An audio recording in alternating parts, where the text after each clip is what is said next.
प्रिय विद्यार्थियों नमस्कार। आज के इस वीडियो में आपके लिए जो यूनिट 1 पढ़ा रहे हैं उसके लिए आगे बढ़ाएंगे। और आज हम इसमें जो आपके लिए हमने इससे पहले कोशी अनुक्रम समझाया था उस पर आधारित एक प्रमेय समझाई थी। आज हम प्रिय विद्यार्थियों जो आपके लिए हमने कोशी अनुक्रम समझाया है उस पर आधारित एक दूसरी प्रमेय समझेंगे, ठीक है ना। ये प्रमेय क्या कहती है कि जो आपका प्रत्येक कोशी अनुक्रम है ये एक परिबद्ध होता है, ठीक है विद्यार्थियों। क्या कहती है कोशी अनुक्रम की प्रमेय कि जो प्रत्येक कोशी अनुक्रम है वो ये क्या होता है, परिबद्ध अनुक्रम होता है। तो आपके लिए कुछ नहीं करना है विद्यार्थियों, यदि आप परिबद्ध अनुक्रम और कोशी अनुक्रम समझते हैं तो ये प्रमेय आपके लिए बहुत आसान होगी, ठीक है ना। तो आपके लिए हम बता दें इससे पहले कि देखिए आपने कोशी अनुक्रम समझा होगा। कोशी अनुक्रम क्या कहलाता था यदि आप नहीं जानते हैं तो विद्यार्थियों इससे पहले हमने कोशी अनुक्रम समझाया है। डिस्क्रिप्शन में लिंक दी हुई है प्लेलिस्ट की, वहां से आप पहले इसको देख लीजिएगा।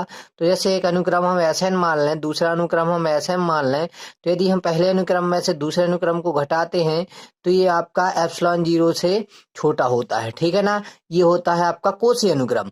और परिबद्ध अनुक्रम में हमने क्या बताया था ये विद्यार्थियों के, परिबद्ध अनुक्रम है उसमें पहला ये आपका क्या रहता है, छोटा रहता है, उसके बाद सीक्वेंस रहता है, और जो आपका ये रहता है आपका ये बड़ा रहता है, ठीक है ना। यहाँ पे कैपिटल एम आता है, ठीक है। तो ये आपका कहलाता है परिबद्ध अनुक्रम। तो हम ये अनुक्रम लेके चलेंगे और इस अनुक्रम को हम सिद्ध करेंगे। तो देखिए विद्यार्थियों हमें क्या सिद्ध करना है, ये बहुत ही महत्वपूर्ण प्रमेय है कि प्रत्येक कोशी अनुक्रम एक परिबद्ध अनुक्रम होता है या परिबद्ध होता है, ठीक है ना। जो आपका कोशी अनुक्रम है ये क्या होता है आपका परिबद्ध होता है, कोई भी प्रकार का कोशी अनुक्रम क्यों ना हो, ठीक है ना। तो हम मान लेंगे कि एक है कोशी अनुक्रम क्या है, एस एन है, ठीक है ना। हम मान लेंगे कि माना कि एस एन क्या है, कोशी अनुक्रम है, ठीक है, जो आपका एन 1 से लेके इनफाइनाइट तक है, ठीक है विद्यार्थियों।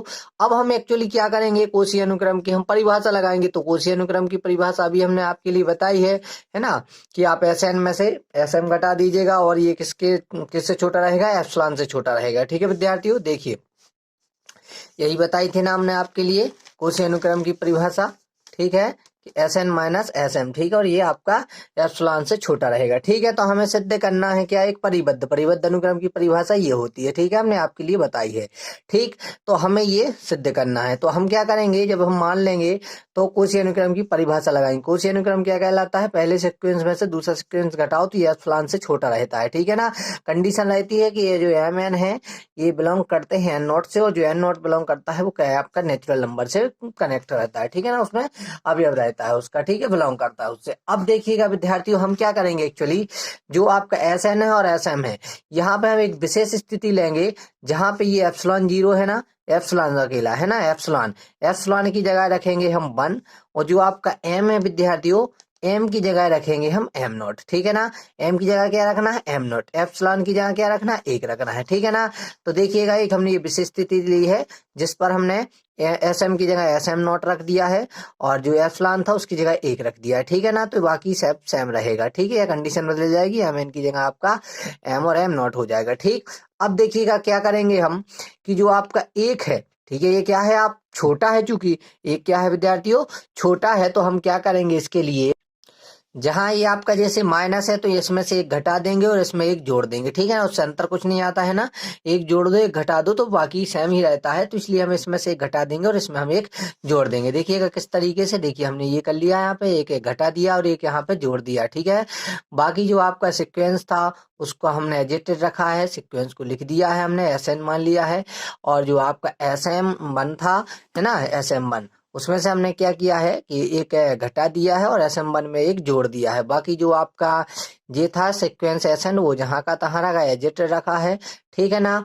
और ये कंडीशन आपकी जो थी उसको हमने फॉलो करते हुए चले हैं। अब देखिएगा जो आपका एस एम माइनस 1 है और एस एम नॉट प्लस 1 है, ऐसा क्या करेंगे हम, देखिए आप जो कि समझते होंगे जैसे मैक्सिमम मिनिमम जानते होंगे आप, जो स्मॉल एम है वो मिनिमम कहलाता है।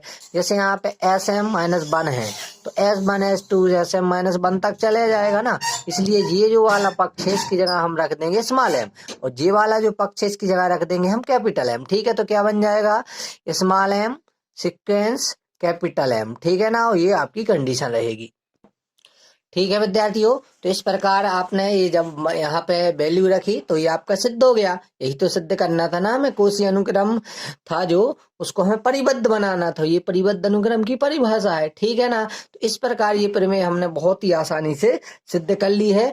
अब इसका आपसे विलोम भी पूछा जाएगा। विलोम का मतलब ये होता है विद्यार्थियों कि जैसे प्रत्येक कोशी अनुक्रम एक परिबद्ध अनुक्रम तो होता है, तो क्या प्रत्येक परिबद्ध अनुक्रम एक कोशी अनुक्रम होता है? तो ये बिल्कुल सत्य नहीं है, इसको हमें प्रूव करना है, ठीक है ना। देखिए ये तो आपका पूरा हमने सिद्ध कर दिया कि प्रत्येक कोशी अनुक्रम एक परिबद्ध अनुक्रम होता है। अब इसका विलोम सत्य नहीं है, इसका हमें सिद्ध करना है विलोम सत्य नहीं है, ठीक है ना।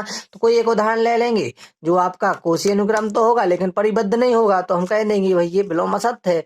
तो प्रत्येक परिबद्ध अनुक्रम एक कोशी अनुक्रम नहीं होता है, हमें प्रूव करके दिखाना है। देखिएगा तो एक उदाहरण ले लेंगे, है ना, -1 की पावर n इंफिनिटी तक ले लेंगे, n से 1 तक।